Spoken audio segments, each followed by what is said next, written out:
Campaign කරන අය විතරක් නෙවෙයි දවසින් වැඩි හරියක් අපි හැමෝම ඉන්නේ කැම්පේන් එකක් ඇතුලේ. එතකොට කැම්පේන් එක එක්ස්පීරියන්ස් කරලා ඕනම සබ්ජෙක්ට් එකක් එක්ස්පීරියන්ස් කරලා අපිට ගන්න පුළුවන් ලර්නින්ග්ස් මොනවද? ඒ ලර්නින්ග්ස් අපිට ඉම්ප්ලිමන්ට් කරලා ගන්න පුළුවන් රිසල්ට්ස් මොනවද? එහෙම ගත්තේ මොනවද කියන එක්ස්පීරියන්ස් එක ඔයාලත් එක්ක ෂෙයා කරගන්න මේ වීඩියෝ සීරීස් එක කරන්නේ. මේකේ අපි කොයි වෙලාවකවත් තියරිටිකල් සයිඩ් එකක් වෙයිට් කරන්න බලාපොරොත්තු වෙන්නේ නැහැ. අපි මේකේ වැඩිපුරම කරන්න හදන්නේ අපි එක්ස්පීරියන්ස් කරන කැම්පේන් එකකින් අපිට ගන්න පුළුවන් ලර්නින්ග්ස් ඔයාලට දෙන්න. එතකොට මේක අපිට කරගන්න පුළුවන් ලේසින් වැඩේ තමයි දැනට වින් කරලා තියෙනවා වින් වෙයි කියලා හිතන කැම්පේන් එකක් අරගෙන ඒ කැම්පේන් එක ස්ටඩි කරලා. ඕනම බිස්නස් එකකට රන් කරන මාකටිංగ్ කැම්පේන් එකේ මේන් ඔබ්ජෙක්ටිව් වෙන්නේ ඉන්න ඔඩියන්ස් එක එඩියුකේට් කරන එක. ඒ ඔඩියන්ස් එක එඩියුකේට් කරනවා කියලා කියන්නේ ඒක ප්‍රොඩක්ට් එකක් වෙන්න පුළුවන්, ඒක සර්විස් එකක් වෙන්න පුළුවන්, එහෙම නැත්නම් එක්ස්පීරියන්ස් එකක් වෙන්න පුළුවන්. ඒකේ අපිට දෙන සොලියුෂන් එක, එහෙම නැත්නම් ඩිරෙක්ට්ලි දෙන එක්ස්පීරියන්ස් එක ඔඩියන්ස් එකට එඩියුකේට් කරනවා. එහෙම සක්සස් ලෙවල් එකකින් රන් වෙච්ච කැම්පේන් එකකින් කැම්පේන් එකක් විදියට නැතුව ඔඩියන්ස් එකේ ඉන්න කෙනෙක්ගේ view එකක් විදියට මට රීඩ් වෙච්ච කැම්පේන් එක ලර්නින්ග්ස් එකක් අරගෙන ඒ කැම්පේන් එක arrange වෙලා තියෙන විදියයි ඒක බ්‍රෑන්ඩ් එකක් විදියට මාකට් එක ඇතුලේ එයාලගේ කැම්පේන් ඔබ්ජෙක්ටිව් සක්සස් කරගන්න එයාලා කන්ටෙන්ට් කොහොමද යූස් කරලා තියෙන්නේ ඒ කන්ටෙන්ට් ඇතුලේ එයාලා මැසේජ් කරලා තියෙන දේවල් මොනවද එතකොට ඒ මැසේජස් ඇතුලේ එන්ගේජ් වෙන ඔඩියන්ස් වල එන්ඩ් රිසල්ට් එක මැක්සිමයිස් කරගන්න එයාලා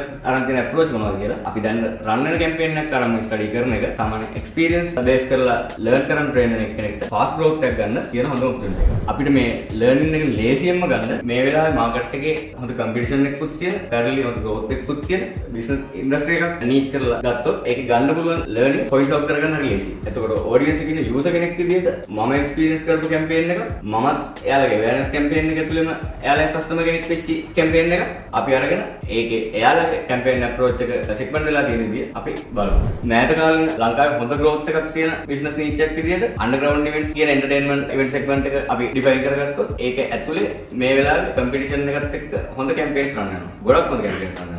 එක කැම්පේන් එකක් නෙවෙයි සාමාන්‍යයෙන් මේ පහුගිය ටිකේම ගත්තාම ට්‍රේඩ් කරනවා. මෑත කාලේ එනවා අපි අලුතෙන් එක්ස්පීරියන්ස් කරන්න ගත්ත එක්ස්පීරියන්ස් එකක් විදිහට ඕල් නයිට් ලොන්ග් ඉවෙන්ට්ස් වල කැම්පේන් අපිට ටිකක් හයිලයිට් විදිහට ගන්න පුළුවන්. මොකද ඇවරේජ් ඉවෙන්ට්ස් වලට වඩා ඒ ඉවෙන්ට්ස් ටික අපිට අලුත්. හැබැයි ඒවත් දැන් කම්පිටිටිව් වෙලා ඒවල campaign approach full stack weight වෙන තැනට ඇවිල්ලා ඉවරයි.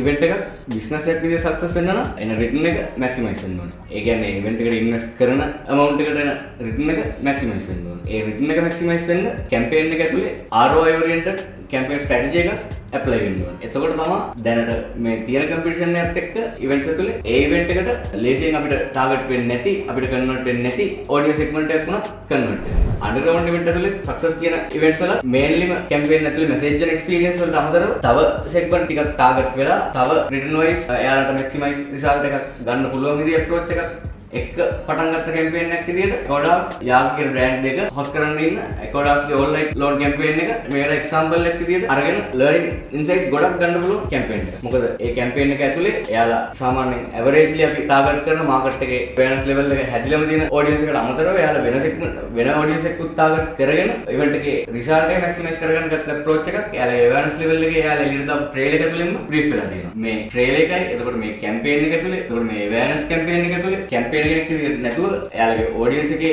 ඉන්න යූසර් කෙනෙක් විදිහට කැම්පේන් එක ඇතුලේ කස්ටමර් කෙනෙක් විදිහට කන්වර්ට් වෙච්ච කෙනෙක් විදිහට මට ඒ කැම්පේන් එකේ එක්ස්පීරියන්ස් වෙච්ච කන්ටෙන්ට් එක කියන්නේ ට්‍රේල් එක මට එක්ස්පීරියන්ස් වුණ විදිහත් එක්ක එයාලා මේන්ලි මැසේජ් කරලා තියෙන ඔඩියන්ස් සෙග්මන්ට් එක අයිඩෙන්ටිෆයි වෙනවා. එක්සැම්පල් එකක් විදිහට ගත්තොත් සාමාන්‍යයෙන් ඔන්ලයින් ලෝන් ඉවෙන්ට් එක මේන්ලිම කැම්පේන් වල මැසේජ් කරන්නේ ආටිස්ට්ලා පර්ෆෝමන්ස්. යාග එකොඩාෆ් වගේ බ්‍රෑන්ඩ්ස් එකක පර්ෆෝමන්ස් වල අවේර්නස් එක මාකට් එක දැනටමත් දන්න දෙයක්. ඒ කියන්නේ ඕල්රෙඩි ඒ සෙග්මන්ට් එක අවේර්නස්. එතකොට තව එයාලට රිසල්ට් මැක්සිමයිස් කරගන්න නම් තව මාකටිං ඇන්ගල් එකක් එයාලා මේකට අප්‍රෝච් කරගන්න ඕනේ. එහෙම අප්‍රෝච් කරපු ඇන්ගල් එකක් විදියට ඉමෝෂනල් මාකටිං ස්ට්‍රැටජි එකක් විදියට මේ ඉවෙන්ට් එක ඇතුලේ එතකොට මේ කන්ටෙන්ට් ඇතුලේ එයා හයිලයිට් කරලා දෙන මාකටිං ඇන්ගල් එක ස්ට්‍රැටජිකලි සක්සස්. ඒක සක්සස් කියන්න හේතුව මේ ඉවෙන්ට්ස් කියන මාකට් එකේ ෆනල් එක ඇතුලේ ඉන්න යූසර් කෙනෙක් විදියට මම එක්ස්පීරියන්ස් කරපුවා එයා ආටිස්ට් කෙනෙක් විදියට එයා ආව ජර්නි එකේ සමරයිස් එකක් ඒ ජර්නි එකේ සෙලිබ්‍රේෂන් එකක් විදියට මේ ඉවෙන්ට් එක පොසිෂන් කරලා එතකොට ඒ කන්ටෙන්ට් එක පොසිෂන් කරලා ප්‍රොඩක්ෂන් වයිස් ගත්තත් ඒකට දෙන්න පුළුවන් ටෝටල් ඉන්වෙස්ට්මන්ට් එක දීලා ඒක ෆිල්මින් ප්‍රොඩක්ෂන් එකක් විදිහට කැම්පේන් එක තුළ යූස් කරන්න ප්‍රොඩක්ෂන් කරගත්ත එක මේ වෙලාවේ ඉවෙන්ට් එකක් විදිහට කැම්පේන් එකක් විදිහට එයාලා ගත්ත සක්සස් අප්‍රෝච් එකක්. කැම්පේන් එකක් ඇතුලේ කන්ටෙන්ට් එක කියන්නේ සෑහෙන දෙයක් කරන්න පුළුවන් දෙයක්. කන්ටෙන්ට් එක ඇතුලේ අපිට මැසේජ් කරන්න පුළුවන් ඩීටේල්ස් කන්ටෙන්ට් එක පුරාවටම අපිට යූස් කරන්න පුළුවන්. අපි සාමාන්‍යයෙන් ඔඩියන්ස් view එකකින් කන්ටෙන්ට් එක දිහා බලද්දී අපි ප්‍රොස්පෙක්ට් අප්‍රෝච් එකකින්ම අපිට කේඩවෙන ඉන්ෆර්මේෂන් වලින් අපිට තව චුට්ටක් ඩීටේල් බලලා අපිට ගන්න පුළුවන් ඉන්ෆර්මේෂන් එක අපිට ඉවෙන්ට් එක මොන වගේ එකක්ද ඉවෙන්ට් එකේ අපිට ගන්න පුළුවන් එක්ස්පීරියන්ස් එක මොකක්ද ඇත්තටම ඉවෙන්ට් එකේ එක්ස්පීරියන්ස් කරන්න ඕන දේ මොකක්ද කියන එක අපිට ඉවෙන්ට් එක කැම්පේන් එක through ගන්න පුළුවන්. මේ ටිකේ all night long events කියලා කියන්නේ අපිට පුරුදු නැති events type එකක් නෙවෙයි. ඔහුගේ ටිකේම all night long events host වුණා. ඒවල කැම්පේන් ඇතුලේ මමත් audience එකේ ඉන්න කෙනෙක් විදියට මට experience වෙච්ච එක තමයි. ඒ events වල ගොඩක් වෙලාවට performance based තමයි අපි කැම්පේන් උනේ. ඒ කියන්නේ අපි ගියේ ඇත්තටම artist ගේ performance වල. artist කෙනෙක්ගේ performance කියන එක ඇත්තටම event එක major point එකක්. අපිට කැම්පේන් එකක් ඇතුලේ තව event එකක experience එකක් highlight කරගන්න පුළුවන් නම් අපිට event එකේ result එක තව maximize කරගන්න පුළුවන්. මම ඒකයි යාගයි කොඩාෆ් කියන බ්‍රෑන්ඩ් දෙක එකතු වෙලා මේ හොස් කරන්න යන ඉවෙන්ට් එකේ කැම්පේන් එක තුළ දැක්ක ලොකුම පොටෙන්ෂල් එක. ඒක මම ගත්ත කන්ටෙන්ට් එක එක්සැම්පල් එක තුළ මම බ්‍රීෆ් කරොත් එහෙම ඇත්තටම යාග කියන්නේ ලංකාවේ අන්ඩර්ග්‍රවුන්ඩ් ඉන්ඩස්ට්‍රි එකේ අවයර්නස් එක අතින් අපිට මැක්සිමම් ලෙවල් එක රීච් කරලා තියෙන බ්‍රෑන්ඩ් එකක් විදිහට ගන්න පුළුවන්. එතකොට කොඩාෆ් කියන බ්‍රෑන්ඩ් එක මියුසිෂියන් කෙනෙක් විදිහට, එතකොට ප්‍රොඩියුසර් කෙනෙක් විදිහට, ලෝකල් ග්ලෝබල් දෙකේම අවයර්නස් මයිල්ස්ටෝන් කරපු ආටිස්ට් කෙනෙක් කියලා අපිට ගන්න පුළුවන්. එක්සැම්පල් එක විදිහට මේ ඉවෙන්ට් එක ගත්තාම කට්ටිය හිතන්න පුළුවන් මේකේ ආයෙ මොනවද මාකට් කරන්න තියෙන්නේ කියලා. මොකද ඇත්තටම මේ බ්‍රෑන්ඩ් දෙකම අපි දන්න බ්‍රෑන්ඩ් එකක්. ඒකෝට ඇත්තටම මේ ඉවෙන්ට් එක ගැන දැනට දන්නේ නැති කවුරුත් නැති තරම්. ඒ කියන්නේ අවයර්නස් ලෙවල් එක අතින් ඇත්තටම මැක්සිමයි. ඇත්තටම ඉවෙන්ට් එකක් අපි මේන්ලිම ફોකස් වෙලා ඉන්න එක මට ලංකාවේ ඉවෙන්ට් එකේ ගොඩක් වෙලාවට තේරුනේ අවයර්නස්. හැබැයි මේ තියෙන කම්පිටිෂන් එකත් එක්ක ඉන්න ඔඩියන්ස් එකට ඉවෙන්ට් එකක් කියන එකේ මම කියන්නේ මැජොරිටි ඔඩියන්ස් එක නෙවෙයි. මිඩල් ෆනල් වගේ ඔඩියන්ස් එකක් ඉන්න පුළුවන්. එයාලා තව චුට්ටක් ඉන්ෆ්ලුවන්ස් වෙන්න ඕනේ ඉවෙන්ට් එක ඇටෙන්ඩ් කෙනෙක් වෙන්න. ඒ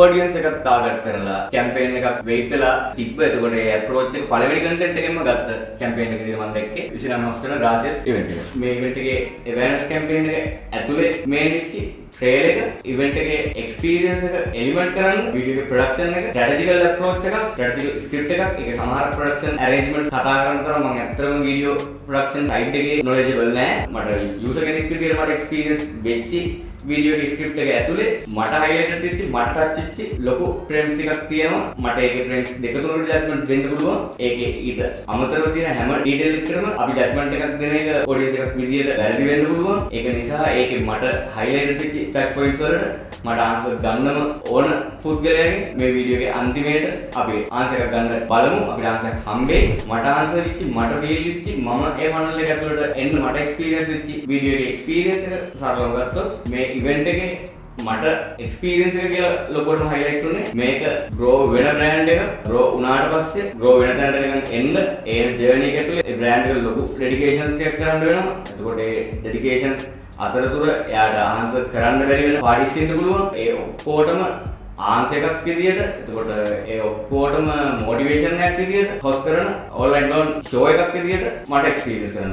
එතකොට මේ වීඩියෝ එක ඇතුලේ මේක ඇරේන්ජ් වෙලා තියෙන විදියත් එක්ක ස්ටෝරි එක ෆ්‍රේම් වෙන විදියත් එක්ක වීඩියෝ එකේ මේ කැරක්ටර් එක වෙලා තියෙන අපේ කොඩාෆ් කියන බ්‍රෑන්ඩ් එකේ චයිල්ඩ් වර්ෂන් එක ඊට අමතරව ග්‍රෑන්ඩ්පා කොඩාෆ්ගේ අම්මා ඉන්න ඒරියා එක ඇතුලේ එක්ස්පීරියන්ස් කරන සෝෂල් එක්ස්පීරියන්ස් එක ඒ ඔක්කොමත් එක්ක එයා දැන් බ්‍රෑන්ඩ් පොසිෂන් එක ඒ ටිකට එන ලොන්ග් ජර්නි එක සමරයිස් එකක් විදිහට ඒ කන්ටෙන්ට් එක අරන් තියෙන එක කන්ටෙන්ට් එකේ ප්‍රොඩක්ෂන් එකේ අවුට්පුට් එක හයිලයිට් කරන්න පුළුවන් විදිහට ෆයිනල් අවුට්පුට් පිච් එක සෑහෙන ස්ට්‍රැටජිකල් මොකද මේ වෙලාවේ යාග කියන්නේ කොඩාෆ් කියන්නේ දෙන්නම අවයර්නස් වයිස් පොසිෂන් වෙලා තියෙන බ්‍රෑන්ඩ් එක මාකට් එකේ එතකොට අනිත් ඉවෙන්ට්ස් ගොඩක් වෙලාවට අවයර්නස් සෙග්මන්ට් එකක් මේන්ලි වෙයිට් කරද්දි මේ ඉවෙන්ට් එක එතනින් එහාට ස්ටෙප් එකක් තියලා එතනින් එහාට ඉන්න තව ඔඩියන්ස් එකක් එන්ගේජ්මන්ට් කරගන්න එතකොට ඔඩියන්ස් එකක් තව කන්වර්ෂන් ෆනල් එකකට පොසිෂන් කරගන්න ගත්ත ෆුල් ස්ටැක් අප්‍රෝච් එකක් විදිහට මේක ඩිෆයින් කරන්න පුළුවන් මේකේ මම එක්ස්පීරියන්ස් කරපු විදිහට මට ගොඩක්ම ටච් වෙච්ච පොයින්ට් එක වීඩියෝ එකේ එන්ඩ් එක කිට් වෙද්දි ඒ ගොඩක් කියන චයිල්ඩ් වර්ෂන් එකට එන්ඩ් එකේ හම් වෙන එයාගේ මට ඒකට කියන්න පුළුවන් ඒලියන්ස් අවතාර් එක ඒක ඩිෆයින් කරගත්තොත් එහෙම එයාට හම් වෙන එයාගේ පිච් එක හම් වෙන තැනදී එන ෆීල් එක කියන්නේ මනුස්සෙක්ට එයාගේ ජර්නි එකේ එයා පිච් එක දැක්කහම එයා ඒ ගමන යන කරන්න හදන ඩෙඩිකේෂන් වලට එතකොට ඒ චැලෙන්ජස් ඕවර්කම් කරන්න ගන්න මොටිවේෂන් එක ඉවෙන්ට් එක එක්ස්පීරියන්ස් කරන්න යන ඔඩියන්ස් එක ඇතුලේ ඉන්න ආටිස්ට් කෙනෙක් වෙන්න try කරන ඉගෙන ගන්න ඒ ජර්නි එකේ මොකක් ඇවිල්ලා ඉන්න ජූනියර් ආටිස්ට් කියලා අපි දැන් ඩිෆයින් කරගන්න පුළුවන් ඒ කට්ටියට දෙන ලොකු මොටිවේෂන් එකක් ඉන්ස්පිරේෂන් එකක් විදියට මේ ඉවෙන්ට් එකේ එක්ස්පීරියන්ස් එක ඒ වීඩියෝ එක ඇතුලේ highlight කරන්න පුළුවන්. ට්‍රේලර් එක එක්ස්පීරියන්ස් කරද්දී මට සෑහෙන ප්‍රශ්න ගොඩක් ඔළුවට ආවා. මට සෑහෙන ස්ටෝරිස් ටිකක් මේක ඇතුලේ ඇති කියලා හිතුණා. ආව ප්‍රශ්න වලින් මට ආන්සර්ස් ඕනෙම කියලා හිතන ප්‍රශ්න ටික කන්ටෙන්ට් එකේ මේ ට්‍රේලර් එකේ මේ ඉවෙන්ට් එකේ ඕනගෙම මේ ප්‍රශ්න ටිකට ආන්සර්ස් ටික අරගෙන මේක ෆයිනල් ප්‍රොඩක්ෂන් එක විදිහට මම පබ්ලිෂ් කරද්දී මේක මම ඇඩ් කරගන්නවා. මට මේකේ ප්‍රොඩක්ට් කියන බ්‍රෑන්ඩ් එකකින් නිමුස රණසිංහ කියන පර්සනල් බ්‍රෑන්ඩ් එකකින් අහන්න තියෙන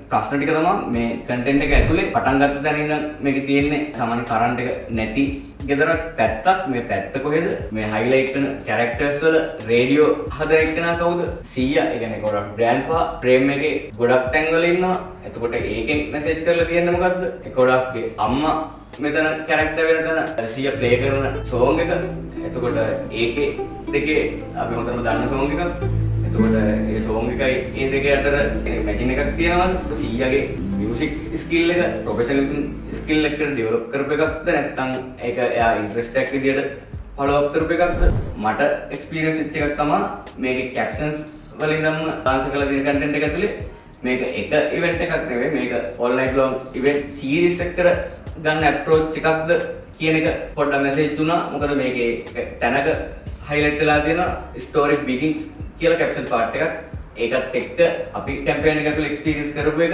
අපි ගත්ත අයිඩියා එක ඒකමද කියන එක ආන්සර් කරගන්න chance එකක් කරගන්න. අද කතා කරපු කැම්පේන් සෙග්මන්ට් එක ඇතුළේ අපි කැම්පේන් වල ads වල use එක කතා කරේ නෑ. ඊළඟට කරන්න ඉන්න එපිසෝඩ් එකකින් තව align වෙන කැම්පේන් angle එකක් එක්කම Facebook ads එහෙම නැත්නම් paid ads කියන එක කැම්පේන් එක ඇතුළේ කොහොමද execute කරන්න පුළුවන් ඒකෙන් කොහොමද කැම්පේන් එක ඇතුළේ හදාගන්න result එකේ output එක maximize කරගන්න අපිට දාගන්න පුළුවන් ඒකට apply කරගන්න පුළුවන් strategies මොනවද කියලා use කරන්න පුළුවන් content එකකින් ඊළඟ episode එක අරගෙන බලමු.